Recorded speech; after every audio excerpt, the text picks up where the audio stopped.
प्यारे विद्यार्थियों, आपके बहुत सारे कमेंट आ रहे थे कि सर मैथ्स में तो ट्रेंड हो गए हैं, अब इंग्लिश में भी कुछ बता दीजिए। ख़ास तौर पे यहाँ पर अनसीन पैसेज को लेकर के आपके बहुत सारे कमेंट आ रहे थे। तो आज के वीडियो में हम देखेंगे अनसीन पैसेज का कैसे विधिवत अध्ययन किया जाता है। ख़ास तौर पे ये 9वीं हो चाहे 10वीं चाहे 11वीं 12वीं, हर पेपर में, इंग्लिश के पेपर में अनसीन पैसेज बहुत आते हैं और बहुत इजी होते हैं। बस थोड़ी सा प्रयास करने की आवश्यकता होती है। हम एक नए तरीके से आपको अनसीन पैसेज सिखाने का प्रयास करेंगे। बस आपको वीडियो पूरा अच्छे से देखना है, समझना है। आपको वैसे भी मालूम है कि हम किसी भी चीज़ को पढ़ाने का प्रयास करते हैं तो उसको बेसिक से लेते हैं। बिल्कुल आपको जैसे गणित सिखाई है हमने, वैसा ही प्रयास हम करेंगे इंग्लिश को आपको सिखाने का। तो चलिए सबसे पहले देख ही लेते हैं कि आपके प्रश्न पत्र में आखिर पैसेज कितने प्रकार से आते हैं। तो पैसेज दो प्रकार की आपको देखने को मिलेगी। पहला डिस्क्रिप्टिव पैसेज और दूसरा फैक्चुअल पैसेज। तो डिस्क्रिप्टिव पैसेज में एक स्टोरी दी होती है, कहानी होती है, किसी चीज़ की जीवनी होती है ना। इसको आपको समझ करके लिखना पड़ता है, उसके प्रश्नों के उत्तर देना पड़ता है। और फैक्चुअल पैसेज में क्या होता है, कोई फैक्ट दिया रहता है, तथ्य दिए रहते हैं, उसमें आंकड़े दिए रहते हैं, है ना, बहुत सारे डेटा दिए रहते हैं, उनको अपन को अच्छे से समझना पड़ता है। कई बार तो एक फिगर भी दिया रहता है डायग्राम टाइप से, उसका भी अपन को समझ करके प्रश्नों में उत्तर देना होता है। चूँकि पैसेज दो प्रकार की हुए तो इनको आप जानते हल करने का एक तरीका, एक विधि आप अच्छे से समझिएगा। पहला क्या होता है, सबसे पहले प्रश्नों को देख लेना चाहिए कि क्या क्या प्रश्न पूछे जा रहे हैं। प्रश्न पहले देख लीजिए, क्योंकि लक्ष्य उद्देश्य मालूम होगा। उद्देश्य मालूम होगा तो अब अपन पैराग्राफ को पढ़ेंगे तो वो चीज़ों को छोटे छोटे पैराग्राफ को पढ़ते जाएं और जितना समझ में आए उसको रफ में कहीं हिंदी में लिखते जाएं। शॉर्ट नोट्स बना लें जितना भी समझ में आए। और जब नोट्स बना लेंगे थोड़ी सी तो एक स्टोरी सी दिखाई देगी, उसको आपको जोड़ करके समझने का प्रयास करें, निष्कर्ष निकालें। अब इसके बाद पुनः प्रश्नों को समझते जाएं और हल करें तो बहुत इजी जाएगा। हम करके बताएंगे, देखिएगा आपसे कितने अच्छे से बनता है। अब फैक्चुअल पैसेज के बारे में भी जाने लेते हैं। इसमें भी सबसे पहले टारगेट कीजिए कि प्रश्न क्या पूछे गए, उनको एक नज़र तो देख लीजिए, है ना। फिर इसके बाद पैराग्राफ को फिर से छोटे छोटे भागों में पढ़ते जाइए और उसमें ध्यान दीजिए। अब इसमें आपको क्या देखना है, डेटा जो फिगर दिए गए हैं उनको लिखते जाइए।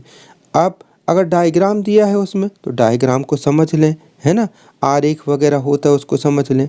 अब प्रश्नों को समझते जाएं और हल करते जाएं। हम एक एक करके पहले अपन जानेंगे डिस्क्रिप्टिव पैसेज को कैसे हल करते हैं ना। डिस्क्रिप्टिव पैसेज जिसमें एक कहानी जैसे होती है उसको कैसे हल किया जाता है। जैसे हमने विधि बताई थी, चरण बताए थे, उसी के अकॉर्डिंग चलेंगे। ये पैसेज है पर हम अभी इसको विशेष ध्यान नहीं देते हैं। कुछ लोग तो कहते हैं पहले पैसेज पढ़ना चाहिए, लेकिन हमारे करने की एक ट्रिक ही अलग होती है ना।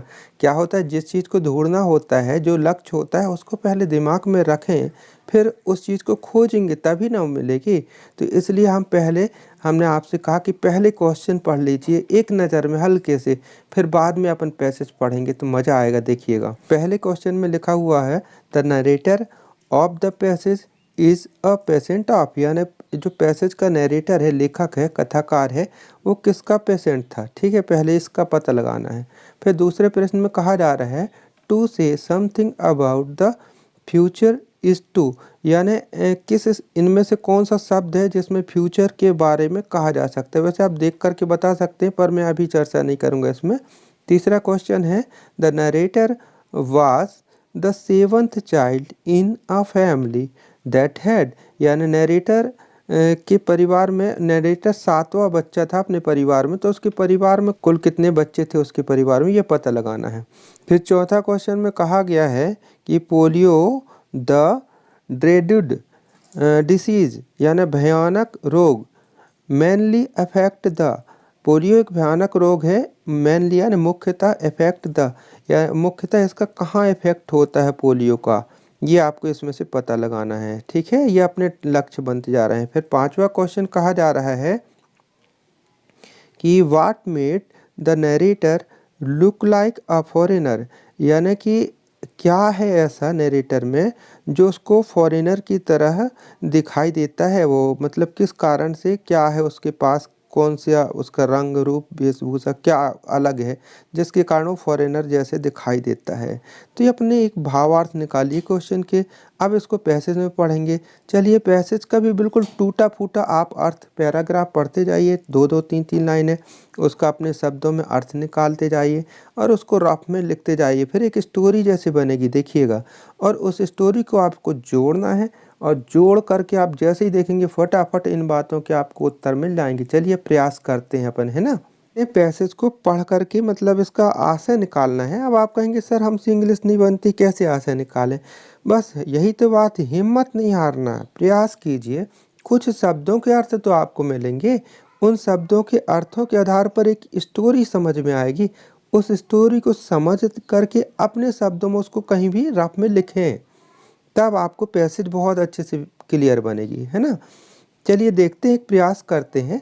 यहाँ पर लिखा है today perhaps your only association with the word polio is the Sabin oral vaccine that protect children the disease. चलिए इसमें क्या लिखा, टुडे यानी आज, परहैप्स यानी शायद, योर ओनली केवल आपकी, एसोसिएशन यानी संघीय संस्था, with the word polio is the Sabin oral vaccine, oral vaccine है। और वैक्सीन, पोलियो की वैक्सीन आप तो समझ गए मौखिक रूप से दी जाती थी, है ना। दैट प्रोडक्ट चिल्ड्रन मतलब बच्चों की सुरक्षा ये करती थी, फ्रॉम द डिसीज, पोलियो से, पोलियो की डिसीज से। तो ये आपने कुछ टूटा फूटा अर्थ निकाल लिया इसका, है ना, कि आज शायद आपकी एकमात्र संस्था या संघ है, पोलियो शब्द से संबंधित है, वह सबइन ओरल वैक्सीन, है ना, जो कि बच्चों की बीमारी, बच्चों को बीमारी से बचाता है। यहाँ तक आपने इसका एक अर्थ निकाल दिया, जैसा भी हो, ठीक है ना। अब आगे पढ़ते हैं। 55 ईयर अगो यानी कि 55 साल पहले, 55 वर्ष पहले, दिस वाज नॉट सो, ऐसा नहीं था। 55 वर्ष पहले ऐसा नहीं था।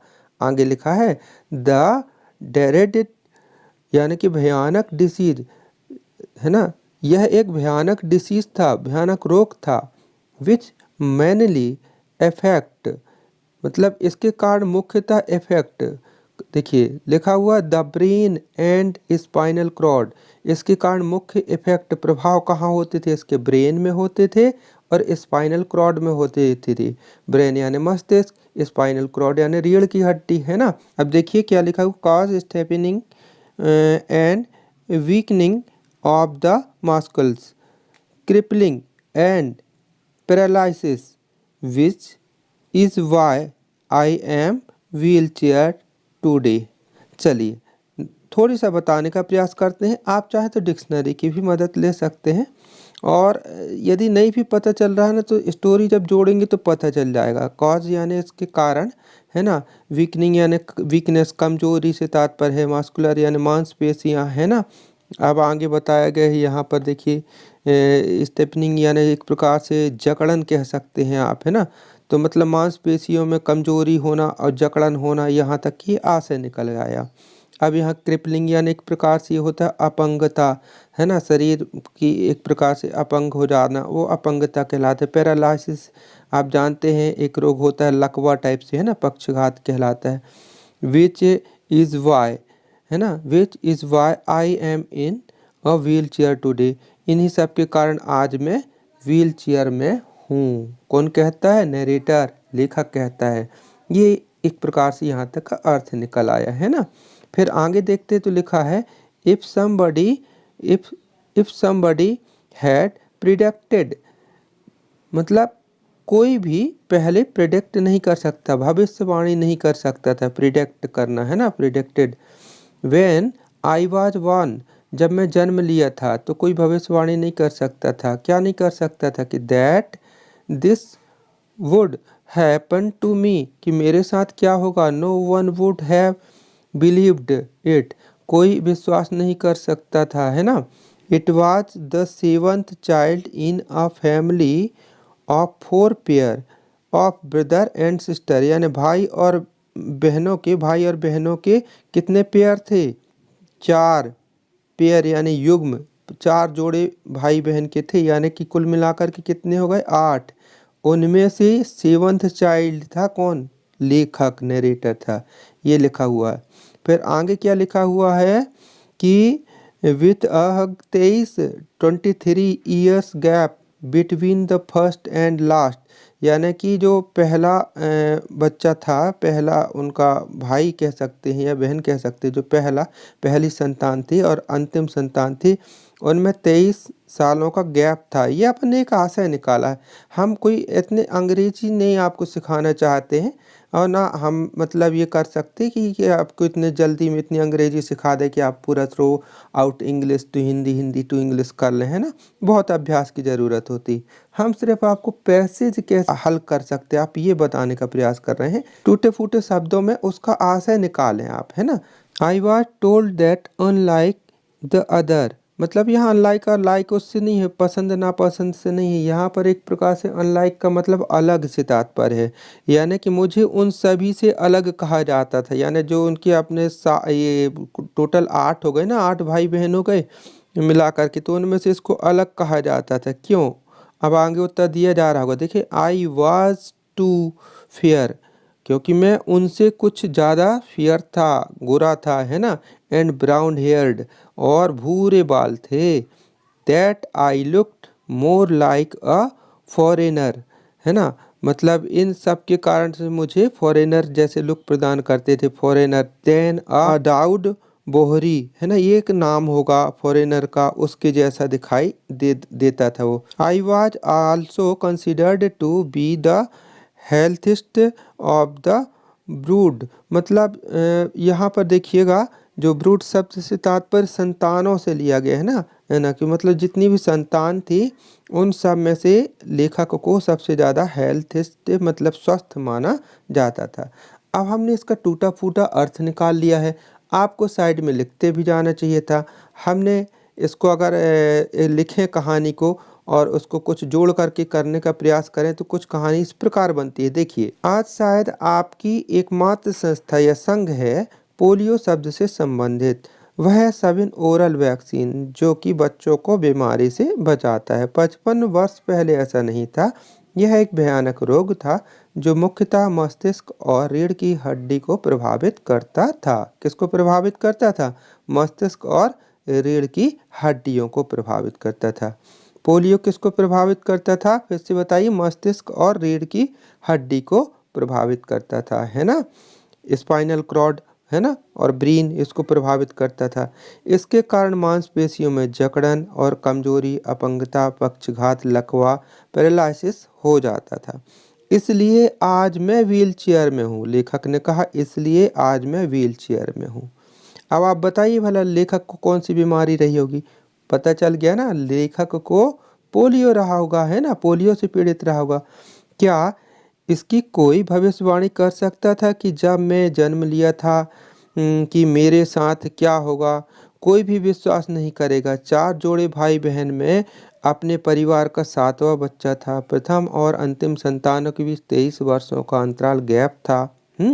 मुझे दूसरों से अलग कहा जाता था क्योंकि मैं अधिक साफ और भूरे बालों का था। इतना कि मैं बहुत कुछ विदेशी, फॉरेनर, दाऊद बोहरी जैसा लगता था। सभी बच्चों यानी संतानों में मुझे सबसे स्वस्थ माना जाता था। ये हमने आशय निकाल लिया।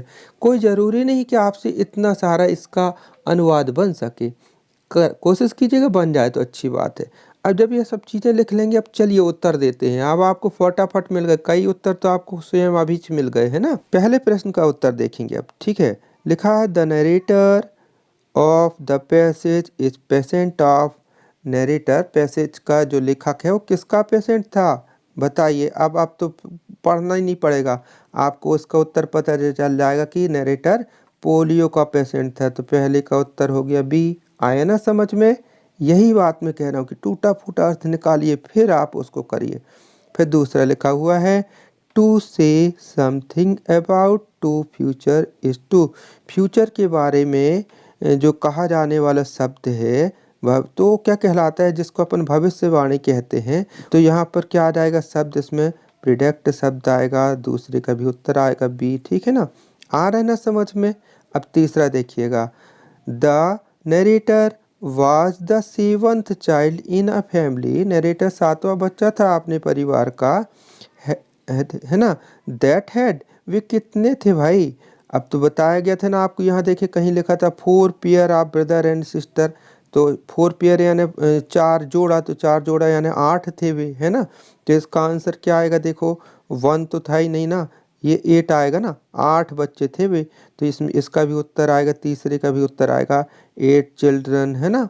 तीसरे का उत्तर भी आपने पता लगा लिया। चौथा देखो, polio the dreaded disease mainly affect the. पोलियो एक भयानक रोग है ना। पोलियो एक भयानक रोग था, तो इसका मुख्य प्रभाव मेनली इफेक्ट कहाँ होता था। तो देखिए आपने पढ़ा ना, इसका मुख्य प्रभाव कहाँ होता था, ब्रेन में और स्पाइनल कॉर्ड यानी मस्तिष्क में और रीढ़ की हड्डी में। तो इसका उत्तर आ गया ए। कितने अच्छे से समझ में आ रहा है। फिर पांचवा, what made the narrator look like a foreigner. लेखक को क्या बनाता था वो फॉरेनर, विदेशी जैसे। तो उसका साफ रंग और उसके भूरे बाल, यानी he was fair and brown heard. तो इसका आंसर आ गया ए। तो देखिए आपको समझ में आया ना। बस ऐसे ही प्रयास करना है आगे के लिए। तो विद्यार्थियों, ये वीडियो हमारा इंग्लिश के लिए पहला प्रयास था, वो भी आपके कमेंट के कारण। अब यदि आगे आपको ये पसंद आया तो अपने दोस्तों तक खूब शेयर करें और बढ़िया कमेंट करें, लाइक करें। यदि आपके अच्छे लाइक, अच्छे कमेंट और आपकी प्रतिक्रिया अच्छी आएगी तो हम आपको एक कम से कम 2 या 3 वीडियो लगेंगे, पूरे पैसेज को हम कवर करके उसमें रख देंगे और इसके बाद ग्रामर भी बनाने का प्रयास करेंगे। लेकिन आपके कमेंट जब आएंगे तब उसके बाद, ठीक है ना। तो यदि वीडियो अच्छा लगा हो तो प्लीज़ लाइक कीजिए, अपने दोस्तों तक शेयर कीजिए और खूब पढ़िए। हम आपके साथ हैं, अच्छे नंबर पाइए, हमारी यही कामना है। और हाँ, यदि अभी तक सब्सक्राइब नहीं किए तो सब्सक्राइब कर लीजिएगा हमारे चैनल पर। मैथ्स क्लास 10th मैथ्स के पूरे वीडियो चैप्टर वाइज मिलेंगे, प्रश्न बैंक का हल भी मिलेगा। क्लास 12th फिजिक्स के पूरे प्रैक्टिकल्स हमने कराए हैं, वो भी आपको देखने को मिलेंगे। और फिजिक्स के chapter wise, unit wise question हैं और भी बहुत सारे अच्छे अच्छे वीडियो आपको प्लेलिस्ट पर जा कर के देखिएगा तो मिलेंगे। तो सब्सक्राइब कर लीजिएगा, अपने दोस्तों तक भी शेयर करें। तो प्यारे विद्यार्थी, मिलते हैं अगले वीडियो पर, तब तक के लिए बाय, जय हिंद, थैंक यू।